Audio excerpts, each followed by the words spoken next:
Hello everyone, my name is Dave Hoekstra. I'm a member of the Holland City Council and the liaison to the Human Relations Commission. I want to welcome you to this year's Social Justice Awards. These awards are an annual event to recognize individuals and organizations that are moving the needle toward removing barriers, providing opportunities and access for all residents. Each year, the Human Relations Commission selects recipients who demonstrate the virtues of social justice exhibited in the work of Dr. Martin Luther King, who recognized that an injustice anywhere is an injustice everywhere. Now more than ever, we are called to work together for the greater good of our world. We must work diligently without rest to address inequity and prejudice in our world. Normally, we'd be here in person with a packed room to celebrate this occasion, but as we know with many things these days, life isn't normal. To ensure as best we can the safety and health of everyone, we've decided to do this virtually. The vibe's a little different, but it's no less important. There's a guy I know who hangs around City Hall a lot. He coined a phrase, maybe you've heard it. This is Holland and we get to live here. This short phrase aligns with the Commission's mission that Holland would be a place where all residents are honored and empowered to become productive members of the community, unhindered by bias, misunderstanding, and conflict. So on behalf of the City of Holland, the city and staff, the council, HRC, and its director, Esther Fafalski, I congratulate this year's award winners. I hope you enjoy the ceremony and stay safe. Hello, my name is Kiefer Sestrick. On behalf of the Human Relations Commission, it is our honor to award Gentex Corporation the 2020 Employment Social Justice Award. On December 7, Gentex announced a pilot program to add 3 Spanish-speaking OEC final assembly lines. To further support this program, Gentex developed Spanish language materials for recruiting, orientation, onboarding, and training. Creating an inclusive environment provides opportunities for Spanish-speaking residents in our community. This demonstrates the positive cross-functional impact of individual well-being to corporate success and serving well within our local economy where we so often hear we can't find enough workers. Gentex diversity, equity, and inclusion is an integral part of leadership initiatives and embedded into Gentex culture. These initiatives are supported by the Gentex DE&I Council, which implements diversity programs, supports training, and spreads awareness throughout this world-class organization. On behalf of the City of Holland and the Human Relations Commission, thank you. Good morning. I'm Scott Ryan, Vice President and General Counsel at Gentex Corporation. On behalf of our organization, I'd like to thank the City of Holland and the Human Relations Commission for this 2020 Social Justice Award. This past year was obviously challenging for employers and employees alike. Early on in the pandemic, there was a lot of discussion about what industries were essential, and more specifically, which type of workers were essential. At Gentex, we believe all of our team members are essential, no matter their function, no matter their title. Everyone is a critical component to our success. Although we're a technology company, Gentex, at our core, remains a manufacturer. Our operations team is our central nervous system. So when the global economies began to reopen this past summer and sales began to rebound, we found ourselves needing to think creatively about our growing staffing needs. Concurrently, under the direction of Joe Matthews, our corporate diversity officer, who unfortunately couldn't be here today, Gentex has had a growing commitment to creating and sustaining a diverse and inclusive workforce in ways that make a difference to individuals, our business, and the community. The idea to establish Spanish-speaking assembly lines is at the intersection of all of these considerations. It allows Gentex to reach out to another segment of the workforce while at the same time welcoming additional diversity to the growing Gentex team. Also, in typical Gentex fashion, this was a collaborative team effort with people from different areas of the company and different backgrounds and experiences. I want to recognize and thank each person that was able to attend today, and this is the small team that started and believed in this initiative. Rosa Estrada, Fran Bouchard, Dan Cantanilla, Zoe Martinez, and Seth Bushhouse. Like most initiatives at Gentex, this idea started with a small group and grew to include many others in the company. And it's our hope that this continues to grow even bigger within the company and the community. We have a lot of work yet to do to make this program successful and as big as we believe it can be. And we're committed to applying the vast resources of Gentex to this and all of our diversity, equality, and inclusion activities. So on behalf of everyone at Gentex, thank you once again for this award and for the Commission's ongoing work to advocate for our citizens so that all residents feel honored and empowered within the community. Thank you. Hi, my name is Dr. Vicki Lynn Holmes, and it's my pleasure to be here for the Social Justice Awards. And on behalf of the Human Relations Commission, it's our honor to present the Government Community Relations and Social Justice Award to Sarah Van Tongeren, Reverend Jen Adams, Jeff Sorensen, and Out on the Lakeshore. We received several nominations for this organization, among other very worthy organizations. Dr. Martin Luther King said, "An injustice anywhere is a threat to justice everywhere." And you amplified his words in your efforts by perceiving an injustice and carrying the torch for change. We recognize your collective, concerted effort to lead and work with local government to pass the city's non-discrimination ordinance. The ordinance ensures equal protections for all Holland residents, affirming that people cannot discriminate based on age, race, national origin, color, disability, education, familial status, sex, sexual orientation, gender expression, gender identity, height, marital status, religion, source of income, or weight in the domains of housing, employment, public service, and public accommodations. You are an example of what fortitude and collaboration between community members, stakeholders, and the City Council can do.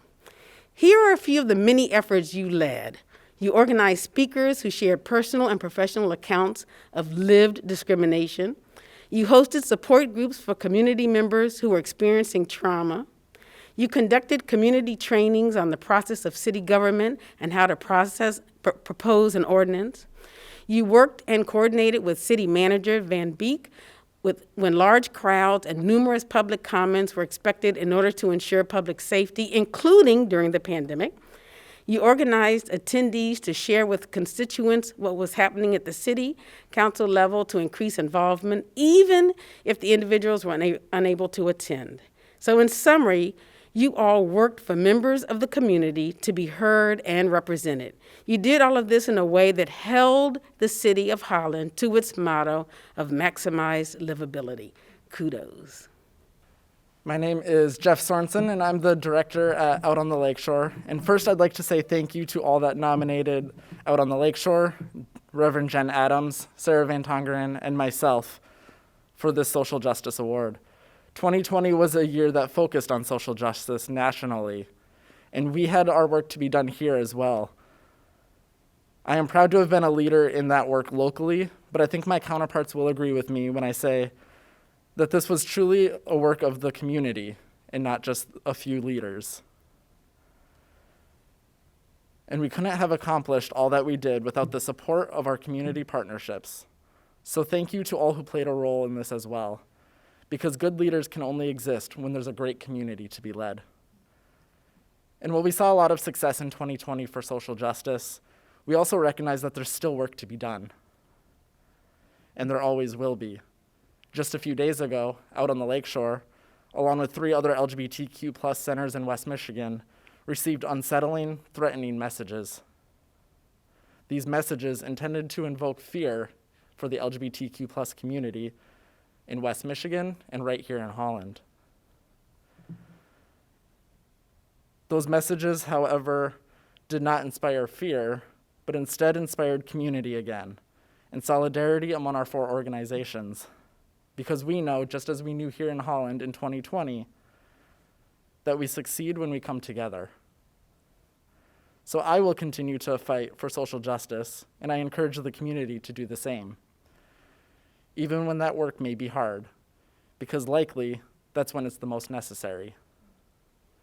At the 2019 Diversity Forum here in Holland, Ottawa County's Director of Diversity, Equity, and Inclusion, Robin Afric, was asked why she does the work that she does. And her answer hit a little too close to home for me and resonates even more so now. So I leave you with that quote. Diversity, equity, and inclusion work is painful, but it's more painful not to do it. Thank you.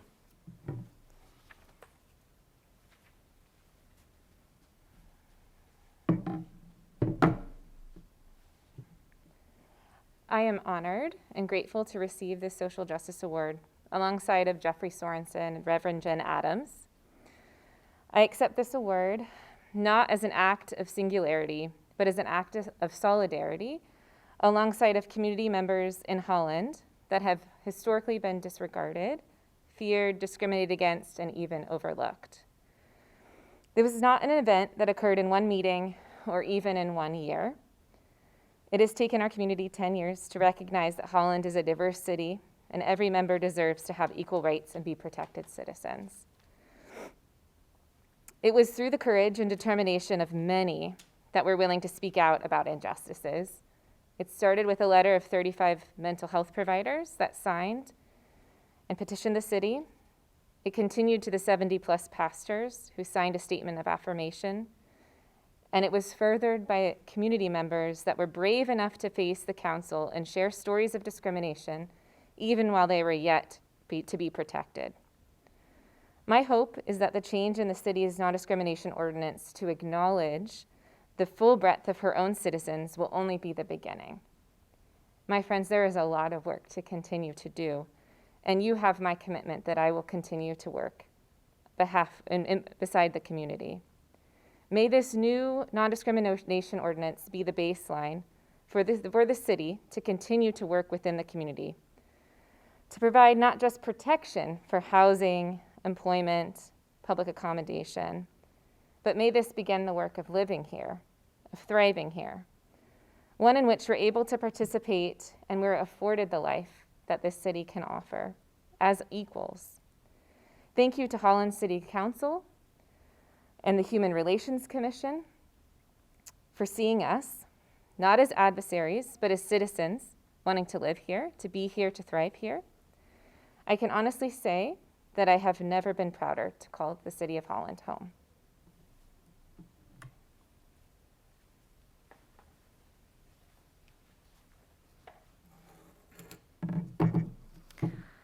My name is Jen Adams. I am the director or the chair of the board at Out on the Lakeshore and also the rector at Grace Episcopal Church here in Holland.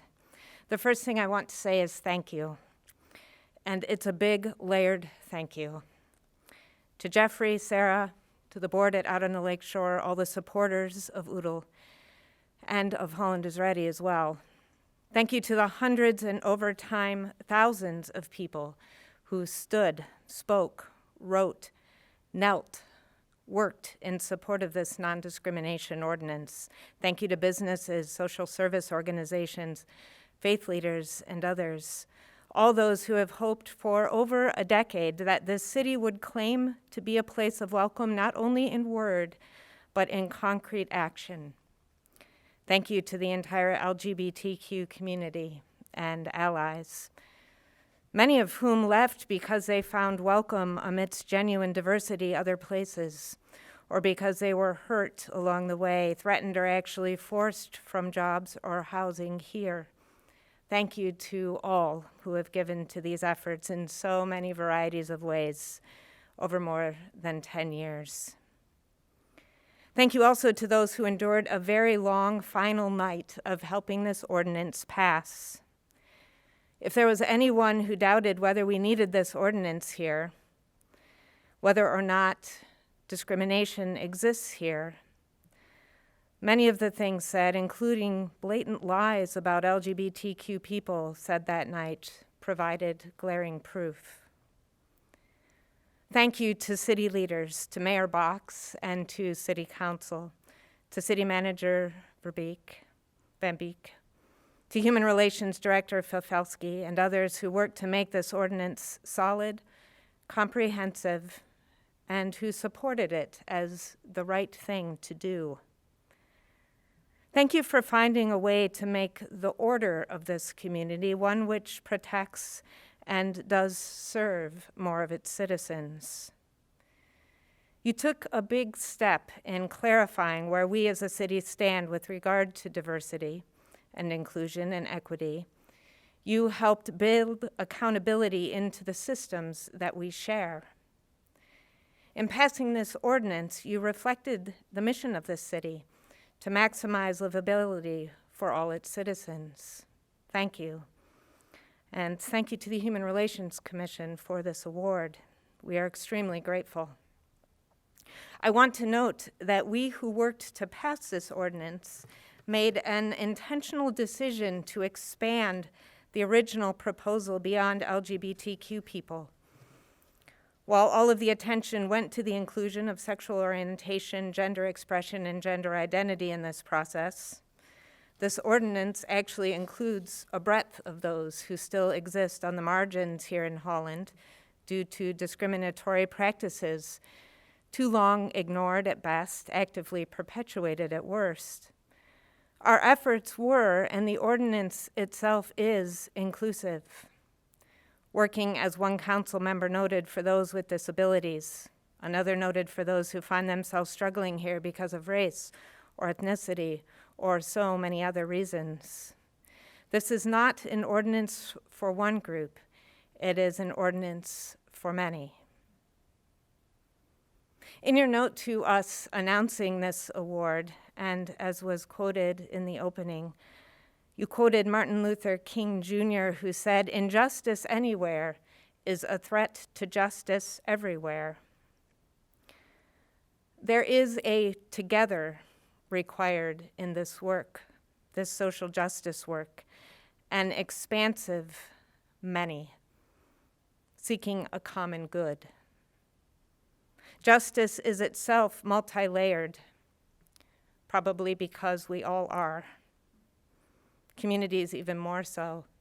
We are caught in an inescapable network of mutuality, King said, tied in a single garment of destiny. When I received this award the first time, almost 10 years ago, I was aware that our work wasn't done because the ordinance had not passed.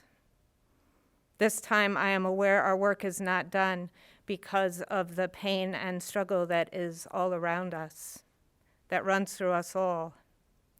As Jeffrey noted, just this weekend we had out on the lakeshore received a threat which said, quote, "You will walk in total fear the rest of your days on earth.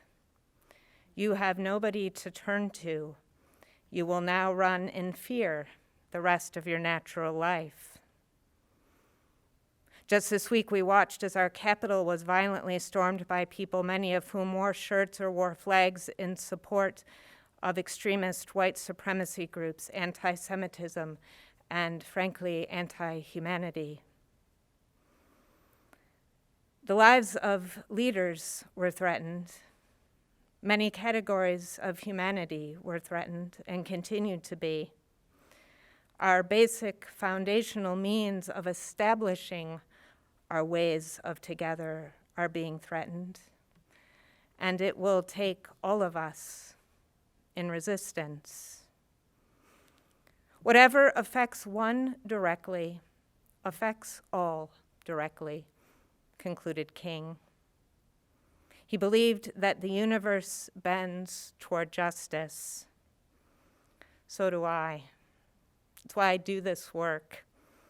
It's why many of you who choose to serve in leadership roles do this work, for the basic cause of making this world a better, safer, more just place for all people. While we pause to celebrate this award, and it's important that we do, and while we take this moment to offer our genuine and deep thanks, it's done in the midst of work that continues as we help this universe bend. It's done as we lean with all we've got in ways of justice, mercy, and love, knowing that the only way to do that is together. Thank you. My name is Rebecca Skipper, and I am a member of the Human Relations Commission here in Holland. The Human Relations Commission is pleased to present the Social Justice Award in Education to the Ottawa Community Schools Network for their continued efforts to break down barriers for our students and families in our schools. Here representing Ottawa Community Schools Network is their director, Carolyn Geist, and their assistant director, Angela Dersham. Ottawa Community Schools Network serves in 6 different districts in Ottawa County and has 11 community school coordinators in our area schools. Here in Holland, Ottawa Community Schools Network has placed 3 community school coordinators in Holland Middle School, Jefferson Elementary, and most recently at Holland High School. The important work these coordinators do cannot be overstated. They break down barriers for families and students to access the resources they need for emotional, physical, and academic support. The Human Relations Commission recognizes the importance of this work in creating equal and equitable opportunities for our students in our schools. So thank you for your work and for continuing to invest in the lives of our students and their families. On behalf of Ottawa Community Schools Network, I'm honored to accept this special award. Thank you so much, and thank you, Becca and Opportunity Thrive, for the nomination. Angela Dersham, my assistant director, and I want to acknowledge the OCSN community school coordinators, who are the ones working tirelessly day in and day out in their schools, ensuring that students have access to equal opportunities to learn and succeed. They are the catalyst for this work and are the bridge and liaison between families, students, school staff, and the community. The Ottawa Community Schools Network, OCSN, is truly a collaborative effort. The Ottawa Area ISD, Community Mental Health, United Way, local school districts, as well as many other invaluable and dedicated community partners have come together to make the vision of community schools in Ottawa County a reality. At the heart of OCSN and the community school model is the belief that each and every student should have the opportunity to work hard and use their talents to succeed at school. It is a strategy towards achieving educational equity in our county. The barriers facing many of our students are significant and recurring. These include not having enough food, unaddressed health issues, unemployed parents, exposure to trauma, lack of access to essential services, and the list goes on. These barriers are not only life barriers, they also directly affect students' success and their ability to achieve at school. Our approach recognizes that the responsibility for student success is not the job of a single individual, organization, program, or school. Rather, it is a collaborative and holistic partnership between the school and other community resources that leads to improved student learning, stronger families, and healthier communities. Thank you again for this recognition and award. What OCSN has been able to accomplish in these last 3.5 years is because of community partners who care about the marginalized and underserved students and families within our community. I am thankful to be a part of this work and looking forward to continuing to pursue a more just and equitable future in Holland alongside you all. Hi, I'm Lynn Raymond, Director of the Lakeshore Housing Alliance and Council Member for the City of Holland. I'm proud to present the 2020 Social Justice Award for Housing to Good Samaritan Ministries, Legal Aid of West Michigan, and the 58th District Court for their efforts in creating the Ottawa County Eviction Diversion Program. As the COVID-19 pandemic impacted our community, what these 3 organizations came together to address was an anticipated, unprecedented increase in evictions. They worked collaboratively to provide financial and legal support to those facing eviction as a result of the pandemic. Together, they provided the best outcomes for both tenants and landlords. Space was set aside in the Holland, Hudsonville, and Grand Haven courthouses for Good Sam and legal aid to work directly with clients while maintaining social distance. When necessary, virtual meetings were established. Each organization made sacrifices and adjusted their work and staff to best serve the hundreds of households on the verge of homelessness. To date, 486 households were saved from eviction, representing nearly 1,000 adults and children. The Eviction Diversion Program is just one of the ways Good Samaritan Ministries lives up to their mission to end poverty and homelessness by mobilizing faith-based and community partners, activating individual and community assets to meet immediate housing needs. The Eviction Diversion Program is just one of the ways Legal Aid of West Michigan provides legal assistance to secure justice and protect rights of low-income individuals unable to obtain and pay for legal services in civil matters by providing legal representation and counsel. The eviction diversion program is just one of the ways 58th District Court collaborates with the community and organizations to ensure Ottawa County residents have access to legal resources. The 58th District Court championed this effort by providing opportunity to serve those in a housing crisis effectively and efficiently across the county.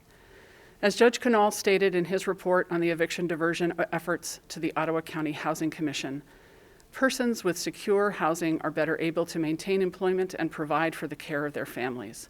The recent emergency demonstrated the viability of a cooperative eviction diversion program, which can form the model for a similar program for people whose housing issues are not related to a community-wide emergency. Through their efforts on the eviction diversion program, these three organizations have created a model for other Michigan courts to continue streamlined efforts to serve those neighbors in housing crisis. And I'd like to introduce Jesse Christensen from Good Samaritan Ministries. Congratulations. Good afternoon. I'm humbled and honored to be here today to accept this award on behalf of the incredible team at Good Samaritan Ministries and the collaboration of so many individuals. With years of experience working in many different communities, I have been particularly impressed by the collaborative heart here in Holland and Greater Ottawa County. I've encountered allied spirits and mutual respect. I've appreciated the way that this group has communicated and worked together for the amazing work to keep families housed. Every day and in every way, Good Samaritan Ministries has always sought to serve those that are most vulnerable in this community and provide fair and equitable housing options to all. In the last 5 months, our team has worked with retired teachers that needed subbing jobs to afford their homes, business owners making only enough to pay their employees but not themselves, daycare providers that had to close because of restrictions, restaurant employees that have had their hours dramatically cut. COVID-19 has affected all of us in one way or another, and everyone has been challenged. We are grateful we were called to this purpose during this time. When we launched this task, we were unsure. We didn't think we could be done. Instead of plans, we started with a few commitments.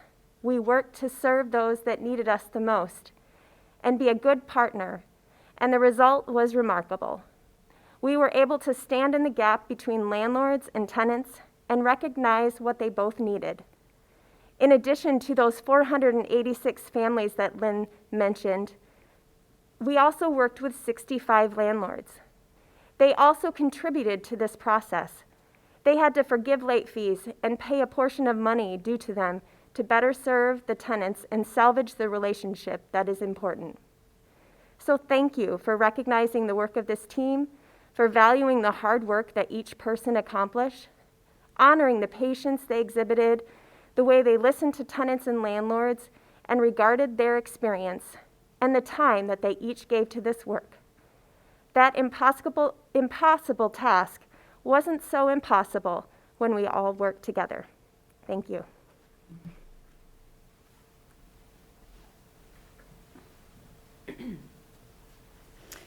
I am Dolores Tracy. I'm the managing attorney at Legal Aid of Western Michigan here in Holland. I am not originally from West Michigan, and I'm not from Ottawa County. I've been working in Ottawa County for 20 years, and I have always been impressed in Ottawa County, when there's a problem, the attitude is always, how can we fix this? I've noticed that right away when I started working in Ottawa County, and I really noticed it with this program. It's never a complaint about this is too much or who else caused the problem. It's always, let's get together and find a solution. And that's really what happened with this program. We, at Legal Aid of Western Michigan, we had to go. We normally represent approximately, each of us might handle maybe 50 cases that we take to court per year. This year, all of our attorneys went from doing 40 to 50 cases a year to doing 60 cases each and every one of us within 5 months. We had to go from 0 to 100 within a matter of weeks. And that's really what I feel like everyone who was running this program did. We started out with nothing, not knowing how this was going to work. We knew we wanted to make it work, so we made sure we had open communication with each other, and we knew that everybody was dedicated. And our goal was to help as many people as possible within that amount of time. That meant a lot of extra hours by a lot of people, both at the courthouse, at Legal Aid, and the Good Samaritan folks. It's been a really wonderful process to work with everyone. And at Legal Aid, it's always been our mission to help folks who are facing a legal struggle. So we're so thankful to be able to help these families, which so much need housing stability, for us to be able to reach out to them and to provide this service to them. Thank you.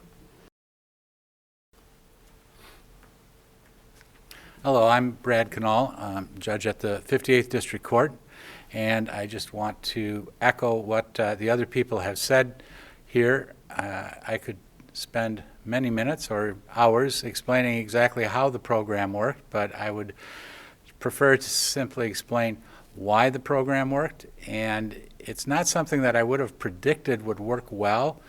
We were dealing with various levels of orders and rules coming from the federal government, at the executive level, coming from Congress through the CARES Act, at the state level through the governor's emergency orders, the state court administrator's office, and then of course at the local level regulating access to our courts.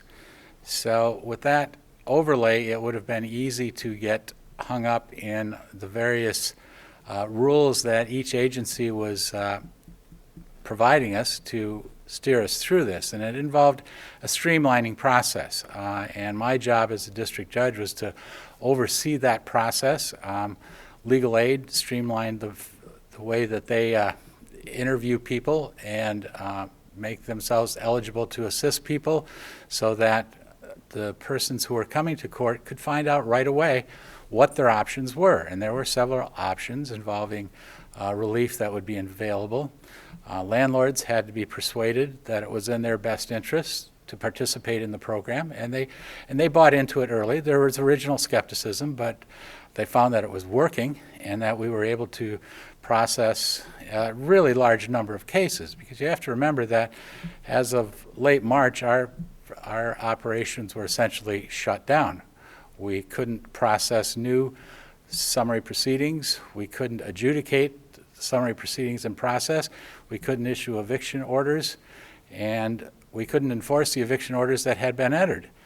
And there was a lot of anxiety, both from the tenants who had lost their stream of income and from the landlords who had lost their stream of income. We tried to keep everyone on board. Legal Aid participated with us in meetings with the landlords' lawyers, so they would know what was going to happen. And then when the eviction diversion program came about, it was a matter of taking the rules, making them work for us, recognizing the urgency of the situation, and getting through the process as quickly as possible, dealing with a huge backlog of cases as well as new cases that were pouring in.